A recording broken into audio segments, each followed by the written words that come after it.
Her true story. From New Jersey, my daughter screamed, "You ruined my life." So I left, and left her the credit card debt too. She tore up my photos. I froze her accounts. "You ruined my wedding. You ruined everything. You ruined my life. Shut up and get out of my wedding right now." They say weddings are supposed to be the happiest day of a woman's life. That day, my daughter's face was radiant, yes, but not because of joy. It was rage. I remember the exact sound. Not her voice, not the slap.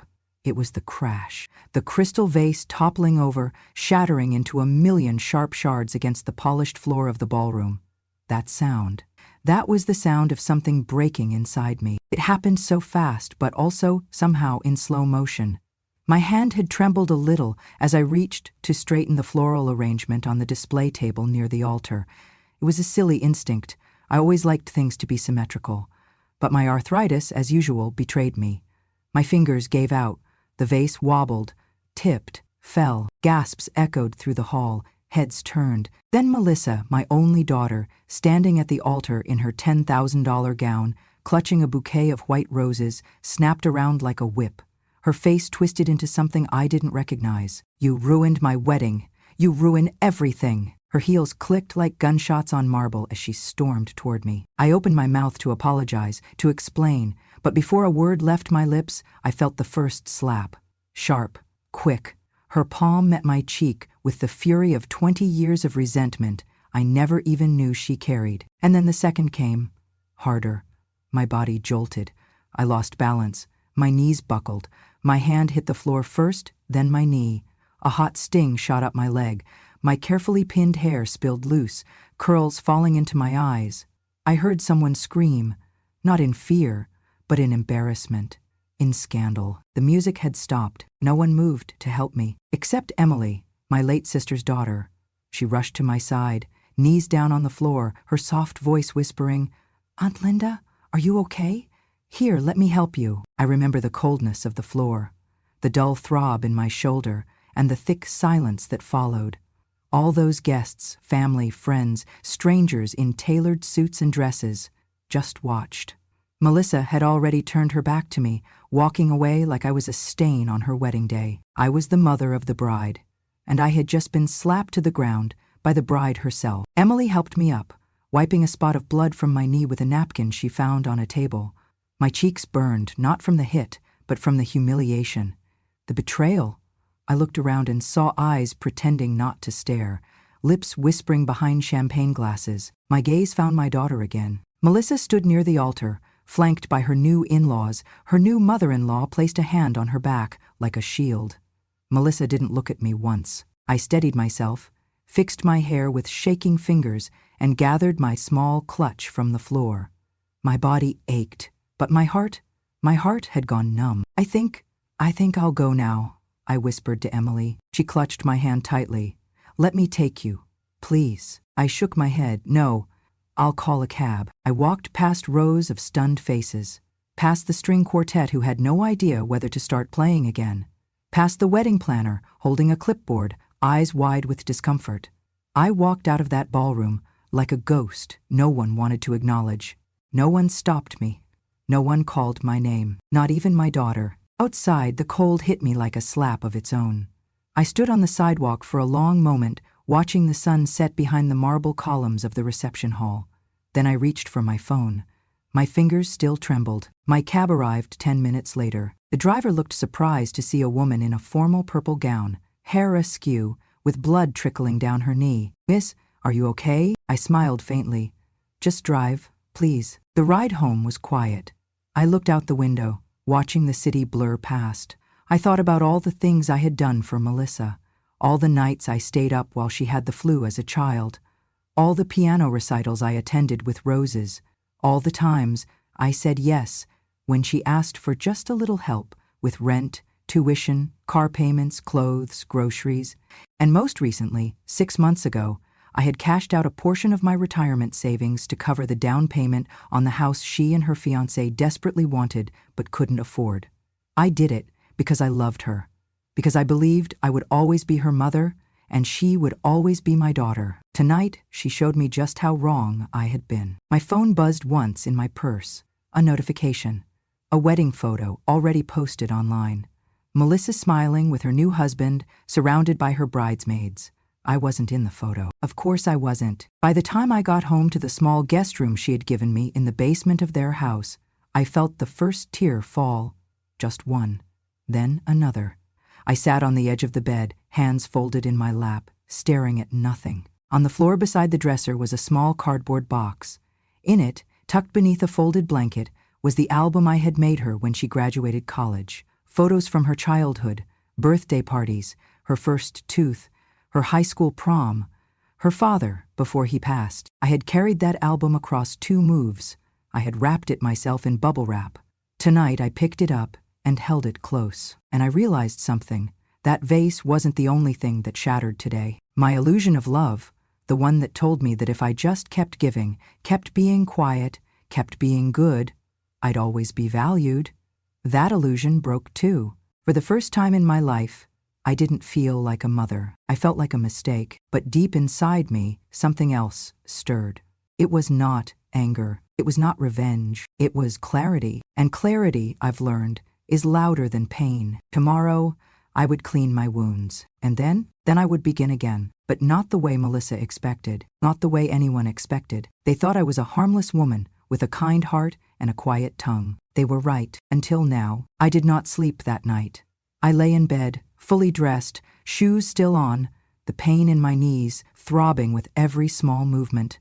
But the pain in my body was nothing compared to the hollow that had opened up inside my chest. When the sun crept in through the narrow basement window, I got up. I did not brush my hair. I did not put on fresh clothes. I walked up the creaky stairs with the quiet steps of someone returning to a house where they were no longer welcome. Melissa was already awake. She was in the living room, standing in front of the fireplace. Her veil was still on the armrest, tossed carelessly. The wedding dress had been replaced by a white bathrobe, but the fury in her eyes was untouched by sleep. She was holding something in her hands, thick pages. I recognized the cover immediately. It was the photo album, the one I had made by hand, the one I had given her when she turned 25, the one with the linen cover and gold script that read, "Our family, our forever." "Where were you?" she asked coldly. I opened my mouth to speak, but before I could answer, she tore the first page straight down the center. "You embarrass me in front of everyone," she hissed. I blinked. "Melissa, you've always ruined everything," she said, louder now. "You never made anything easier for me." Another page ripped. The photo of her as a baby in her father's arms. Torn. "Melissa, please stop," I said, my voice trembling. "I mean it," she spat. "You're not even family anymore." The next page. My wedding photo. Me in my mother's lace dress, holding roses, beaming beside her father. Torn in half. I couldn't move. My hands froze at my sides. My legs felt like stone.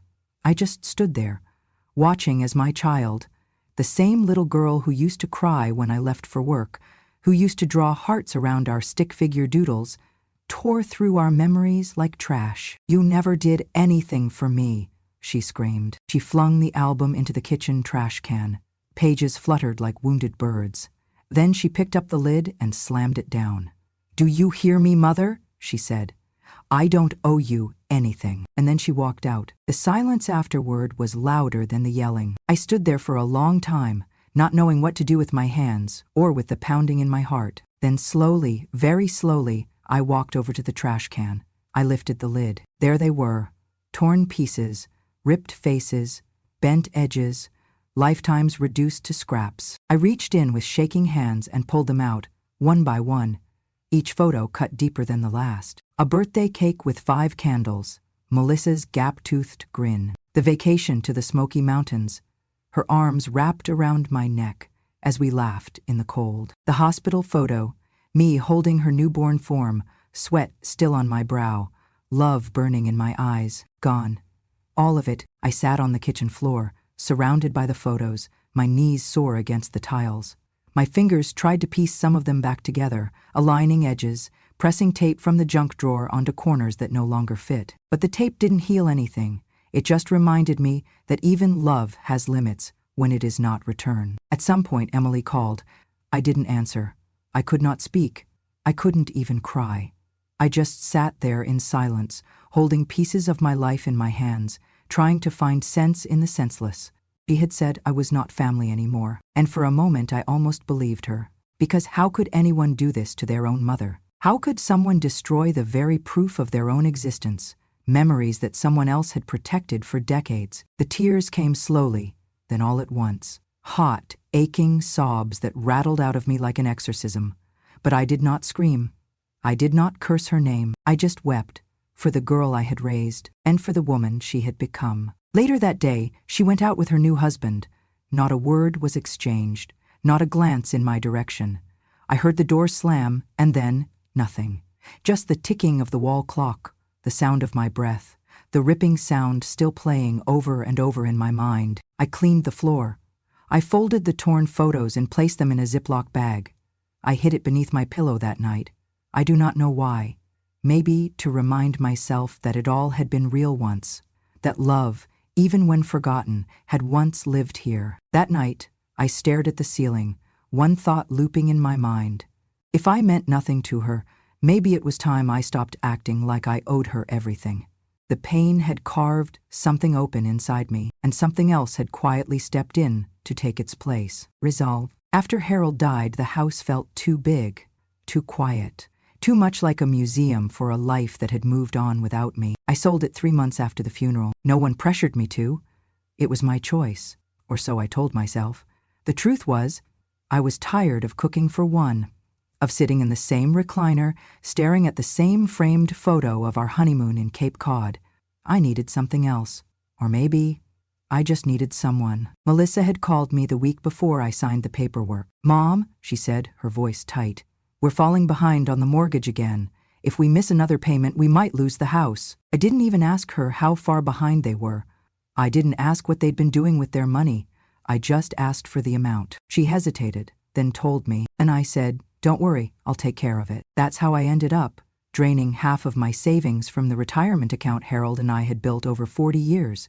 The funds were meant for medical emergencies, for late leave comforts, for me. Instead, I paid 6 months' worth of mortgage up front, directly to the bank, so Melissa and her husband could have peace of mind and not lose their roof. I did not tell them the exact amount. I did not even let them see the receipt. I didn't want praise. I didn't want recognition. I just wanted her to feel safe, wanted her to feel loved. I believed, naively, that doing something selfless would bring us closer. It did not. At first, things seemed fine. I moved out of the nursing home and into the small guest room in their house. The walls were lavender, and Melissa had even laid out a welcome basket. Lotions, some herbal teas, a new pair of slippers. She hugged me when I arrived, kissed my cheek. For a few weeks, we had late-night talks. She showed me fabric samples for her wedding. I told her she looked just like her grandmother in that ivory dress. We laughed. It felt, briefly, like I had a home again. But something shifted. The closer we got to the wedding date, the more distant Melissa became. At first it was in the small ways. She would forget to tell me when her schedule changed. She would come home, toss her bag on the floor, and walk right past me without a greeting. Then it turned into muttered comments under her breath when I left a dish in the sink. Or when I asked if she wanted help with the seating chart and she rolled her eyes and said, "You wouldn't understand." One afternoon, I overheard her on the phone, saying, "I swear, sometimes it's like having a toddler in the house again. She just needs things." She was talking about me. I said nothing. I made myself smaller. I cooked dinner and stayed out of sight. I cleaned up after their dog, even when it wasn't mine to clean. I folded their laundry while watching old black and white movies on mute. I did all this because I believed what I had told myself in the nursing home. Mothers endure. That's what we do, even when our hearts break, even when we are forgotten, even when love turns into a ledger of perceived inconveniences. The day before the wedding, I offered to go pick up the flower arrangements. She said no. I asked if she wanted me to steam her veil. She didn't answer. So I sat in my room and quietly packed away the lace handkerchief I had saved for her, the one my mother gave me on my wedding day. I had embroidered Melissa's initials into one corner. I folded it and placed it at the back of my drawer. That was the moment something inside me shifted. Not in anger, not in bitterness, but in sorrow. Sorrow so deep, it made my bones ache. A sorrow so quiet, it could sit beside you at the dinner table, and you'd never even know it was there. I kept thinking of the check I had signed. of the 6 months of mortgage payments I had made, without a thank you, without even a passing acknowledgement, and I realized something that felt like betrayal. Kindness, when unspoken and assumed, can turn into something invisible, and invisible things are easy to ignore. I wanted to scream, "I helped save your house," but instead, I wiped the counter. I wanted to say, "I gave you everything I had," but instead, I nodded when she said the potatoes were too salty. That night, I cried quietly into my pillow, asking Harold if I had failed somehow, if loving her too much had turned into something she resented, if making life too easy had made her think I had no life of my own. By the time her wedding day came, I was already a ghost in that house. But ghosts don't bleed, and I did, on that ballroom floor, in front of everyone. The morning after the wedding, I awoke in the motel Emily had helped me find. The floral comforter smelled like bleach and the walls were thin, but it was quiet. No one rolled their eyes at me. No one shouted. I sat at the small desk and poured myself a cup of stale coffee from the lobby pot. Then I opened my worn planner and looked at the name I had written down months ago. Cameron Blake, estate and financial attorney. Cameron had handled Harold's will after his passing. He was kind, discreet, and never spoke to me like I was too old to understand my own business. I called his office. His receptionist said, "Of course, Mrs. Patterson, he's available this afternoon." By 2 o'clock, I was seated across from him in a leather chair that swallowed my frame. Cameron looked over his glasses, took my hand gently, and said, "You don't have to explain everything right away. Just tell me what you need." I took a deep breath. "I want to know every account that still has my name on it, every credit line, every joint asset. I want to know if Melissa has access to anything of mine." He raised an eyebrow, but didn't pry. "Let's take a look." What he uncovered, I hadn't even remembered. Apparently, 5 years earlier, Melissa had convinced me to co-sign a credit card when she was struggling to build her credit. I had been skeptical, but she promised she'd be responsible. I agreed only on the condition that she'd use it for emergencies. What I didn't know was that I was still the primary holder, and she had been using a supplementary card under my name for years. The statement printed out with a rustling hiss. $2,400 at a bridal boutique in Manhattan, $900 at a spa in Montclair, $6,800 at a wedding venue deposit, airfare, designer shoes, rental cars, cocktail bars, month after month, all charged under a name she clearly forgot wasn't hers. Balance due, $51,327.92. I sat very still. I didn't cry. I didn't ask how she could do this. I already knew the answer. She did it because I let her. Because every time she took, I told myself that giving was my job. Because I thought that enabling was love. I looked at Cameron and asked, "Can we freeze it?" He nodded slowly. "We can freeze the credit line, cancel the supplementary card, and put a full fraud alert on the file, given she was using it without your knowledge of the extent." I smiled, the first real smile in days. "Then let's do it. Let her plan her own next shopping trip." He clicked a few things on his computer and began preparing the freeze request. As I signed my name at the bottom of the form, something inside me shifted. Not just relief, but reclamation. For the first time, in a long time, I was taking my name back. "She'll find out eventually," Cameron said gently. "She might not take it well." "I hope she doesn't," I replied, calm and unwavering. "Maybe then she'll finally feel something that isn't entitlement." He leaned back. "Would you like to make any changes to your estate plan while we're here?" "Soon," I said, one step at a time. On my way out, I passed a flower shop. I stood in front of the window for a long time, staring at a vase that looked almost identical to the one I had broken at the wedding. This one was deep blue, smooth around the edges, placed next to a note that read, "Fragile, handle with care." I thought about buying it, about putting it on my future kitchen table, wherever that might be, but I didn't. Instead, I walked away with a thought I had never let myself believe before. If she saw me as disposable, then she never deserved the part of me I gave. It was barely a week after I signed the papers with Cameron when my phone rang. Let it go to voicemail, then another. This time, Melissa's name flashed on the screen. Melissa, in all caps, just like the way she used to text me demands. I stared at it for a moment, then let it ring. 30 minutes later, it rang again. I picked up. "What did you do?" Her voice was shrill, panicked. I could hear the clatter of heels, the echo of an empty room, like she was pacing. Why are my cards not working? I just got a notification that the entire account is frozen. What the hell is going on? I said nothing at first, just listened. I went to the bank, she went on, breathing heavy. And they said, I'm responsible for $51,000. They said the credit line is no longer valid and I can't access anything. What did you do? I waited for the silence. It came, short and sharp. Then I said, You told me I ruined your life. What? She snapped. They'll let the bank fix it, I finished quietly. You can't just do this, she screamed. You can't just disappear and pull the plug on everything. I have bills, I have payments, I have a wedding loan still active. I heard her breath stutter, like she had just realized the whole financial web she'd spun was coming undone. The girl who once wore matching silk pajamas and boasted about living like a queen was now at the mercy of interest rates and payment deadlines. You had no right, she hissed. No right to freeze it. That was our agreement. There was no agreement, I interrupted. My voice was calm, even. There were only withdrawals. And I finally stopped authorizing them. You're my mother, and you're the one who said I was no longer family. Dead silence. I pictured her standing at the counter of that cold, sterile bank. Makeup smudged, confusion turning to rage, the financial floor cracking beneath her expensive heels. For once, I didn't feel guilt. I felt gravity. She had floated through life on invisible support, convinced she was walking on clouds. It was time she realized that cloud was me. You used my name, I said.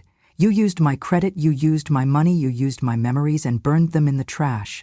Now it's your turn to use something else, your own 2 feet. I ended the call. There were no follow-ups that day, but the next morning I got a voicemail. Her voice was small, not angry, just frightened. Mom, I didn't know it was like that. I didn't know how much I owed. They said I need to pay within 30 days or they'll take legal action. Can you just talk to me, please? I listened.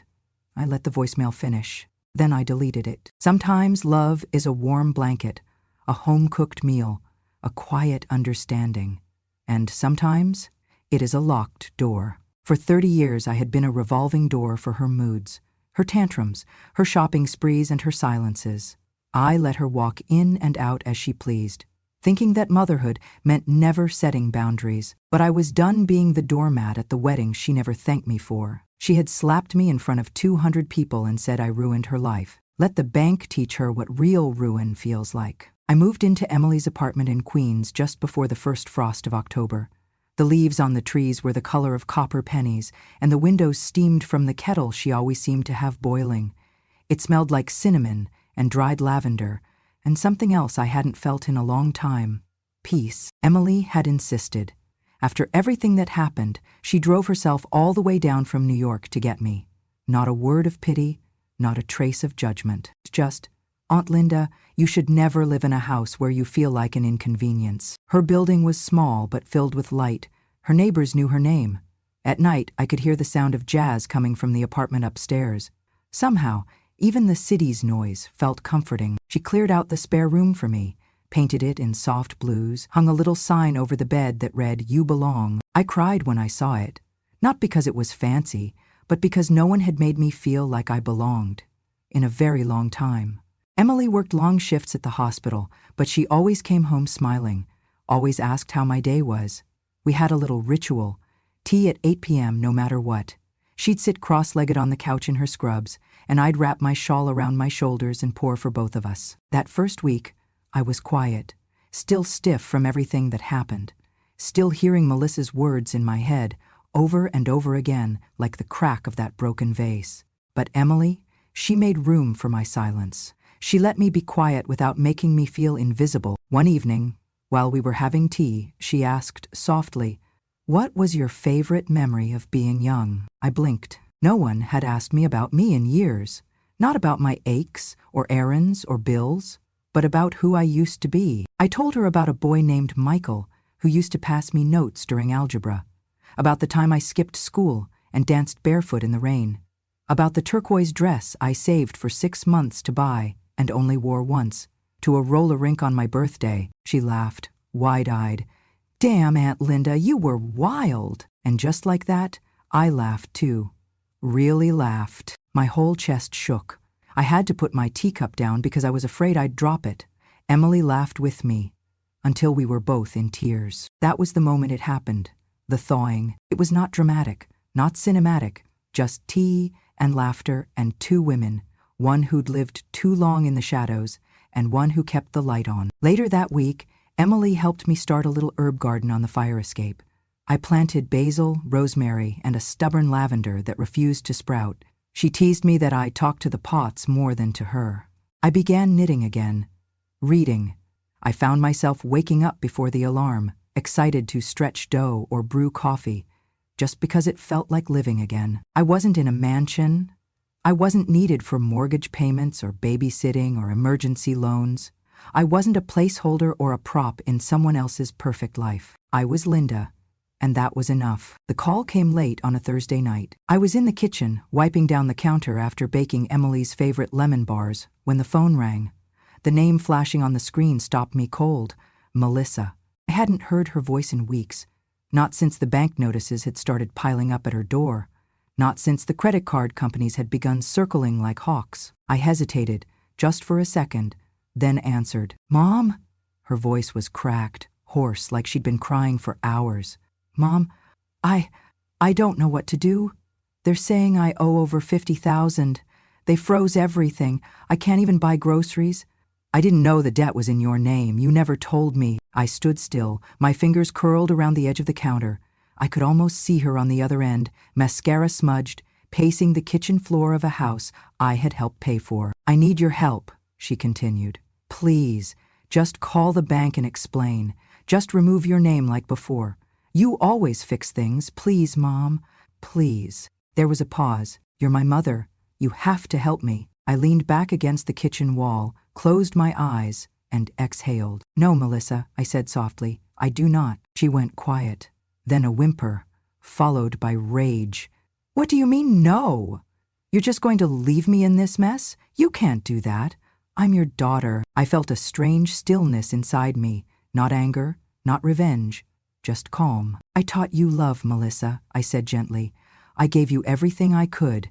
But now," I opened the drawer and pulled out the last letter from the bank, with her name printed next to mine. "Now, I'll let the bank teach you consequence." She started sobbing, loud, wet, desperate sobs that once would have broken me, but not anymore. "I'm sorry," she gasped. "I didn't mean what I said at the wedding. I was stressed, I was scared. You always know how to handle things. Please, Mom. Please forgive me." I closed my eyes again, let the silence settle between us like dust. "I do forgive you," I said, "but forgiveness doesn't mean I have to fix what you broke." More crying. A whispered, "Please." "I hope one day," I added quietly, "you look back and understand that this wasn't punishment. It was the only way I could teach you to stand on your own. Goodbye, Melissa." And I hung up. My hand didn't shake. My voice hadn't risen. There was no bitterness in my chest, just clarity. I set the phone down and turned back to my lemon bars. The scent of citrus still lingered in the air. Emily was due home any minute. She'd walk in, tired from her shift, ask me how my day was, and listen when I answered. She wouldn't yell. She wouldn't ask for money. She wouldn't tear up my photos. She'd just sit across from me, sip her tea, and talk to me like I mattered. For the first time in a long, long while, I wasn't someone's emergency fund, someone's scapegoat, or someone's silent support beam. I was just a woman who had finally drawn the line between love and being used, and I wasn't crossing it again. I never thought I would stand at a podium again. Not at this age, not with these knees, but there I was, one Friday afternoon in the basement of the Ridgewood Public Library, surrounded by folding chairs and the hum of a too-old air conditioner. The room was filled mostly with women. Many wore cardigans even in the spring warmth, their hands folded on their laps or wrapped around paper cups of weak coffee. Some sat next to daughters, most did not. The sign behind me read, "Elder Voices, Real Stories of Resilience." I adjusted the microphone. My voice came out softer than I expected, but clear. "My name is Linda," I began, "and I used to believe that being a mother meant..." A hush fell. They leaned in, not with pity, but with recognition. I told them everything. How I had left the assisted living home to help my daughter. How I paid 6 months of her mortgage from my own savings. how I lived in her house, cooked her meals, folded her laundry, and how, on the most expensive day of her life, dressed in white lace and diamonds, she slapped me to the ground and told me I ruined everything. I watched as women dabbed at their eyes with tissues. One woman let her coffee go cold in her lap. Another reached for the hand of the lady beside her. I told them about the torn photographs, about standing in the driveway, watching my own wedding picture drift in the wind like trash, about the silence that followed me around that house, the way I learned to walk quieter, ask for less, make myself smaller. Then I told them about the accounts, the debt, the law firm, and the moment I said enough, I did not say it with rage. I did not say it with revenge. I said it with a quiet that echoed more loudly than any scream I could have mustered. I froze her credit cards, I said simply. I stopped shielding her from herself, and I left. There was a beat of silence. Then, as if on cue, someone in the back whispered, "Good." A few women clapped, quietly at first. Then others joined. Some nodded, some smiled through tears. No one asked me to apologize. One woman in a lavender blouse raised her hand. "How did you know it was time to leave?" I looked at her. Her eyes were full of something I knew too well. Guilt, the kind women carry like a second spine. "I did not know," I said honestly. "I just knew I couldn't keep staying." There were no follow-up questions, no lectures, just a silence full of understanding. I ended with one final sentence. It was not rehearsed, it just came. "Forgiveness is optional," I said, my voice steady. "Dignity is not." They wrote it down. Every word. I saw it scribbled into notebooks, tapped into phones, whispered to one another as they left. Some of them came up to me afterward, clutching my hands like lifelines. One woman hugged me tightly and said, "You gave me the courage to finally move out of my son's basement." Another whispered, "I thought it was just me." It was never just us. That was the lie. I walked out of the library into the late afternoon sun, and there they were. Emily, waiting by the fountain with her daughter Ava, my great-niece, but the closest thing I had now to a grandchild. Ava ran to me, squealing, arms flung wide. I scooped her up and kissed the top of her curly head. Emily raised her phone. "Smile, Aunt Linda," she said. And I did. Not the polite smile, not the brave smile I used to wear like armor. This one came from somewhere deeper, somewhere I had thought long buried beneath guilt and silence and broken glass. We stood together, 3 generations, the library behind us and the whole rest of the evening ahead. As the camera clicked, I thought about the photos that had been torn apart, burned, erased, and I thought, they burned my photos, but they never burned my worth. I am not a bank account. I am not a burden. I am not a ghost in someone else's house. I am Linda, and I am finally home. She was slapped in public, humiliated at her own daughter's wedding. Her photos were torn, her worth denied, and her silence mistaken for weakness. But Linda didn't scream. She didn't beg. She chose dignity. And in the end, when her daughter cried for help, Linda gave her the only answer left. "I taught you love. Now I'll let the bank teach you consequence." This is not just a story about money or even betrayal. It's about every woman who gave too much. Every mother who stayed quiet. Every grandmother who was told she no longer mattered. They burned her memories, but they couldn't burn her value, because self-worth is not written in thank you notes or family titles. It's written in how you rise when the world says sit down. Linda's story, like so many others we share on this channel, is a reminder that forgiveness is a choice. But dignity? Dignity is a right. At Grandma True Stories, we believe that silence should not be the end of anyone's story. Not after everything they've survived. Not after everything they've given. If this story moved you, if you saw your own mother, your grandmother, or even yourself in Linda's voice, then don't let her story disappear into the algorithm. Click subscribe, hit the bell, share this with someone who needs to remember. They still matter. Because here, we don't just tell stories. We give the mic back to the people who were told to stay quiet. And we say, loud and clear, revenge has no expiration date, neither does your worth. This is Grandma True Stories, where the forgotten finally speak.